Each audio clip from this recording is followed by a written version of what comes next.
Monsieur le commissaire, monsieur le ministre, nous avons conclu un accord historique entre 137 pays dans le cadre de l'OCDE pour que aucune entreprise dans le monde ne soit taxée à moins de 15%. C'est un progrès historique. Parmi ces 137 États, il y avait les 27 États membres unanimes.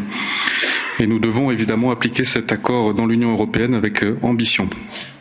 Malheureusement, comme vous l'avez dit, un État membre a récemment et au dernier moment mis son veto à la mise en œuvre de cet accord, après en avoir pourtant accepté le principe et les modalités.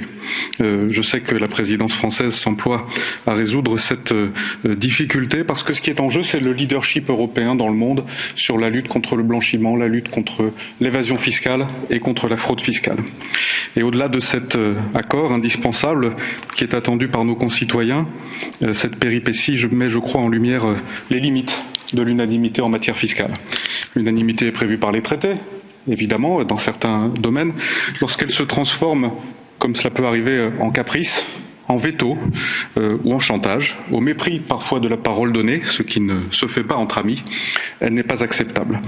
Alors nous devons y réfléchir et agir pour nous doter des outils pour éviter à l'avenir la paralysie des processus de décision, en particulier en matière fiscale. Et la Convention qui s'ouvre nous en fournit une opportunité unique. Je vous remercie.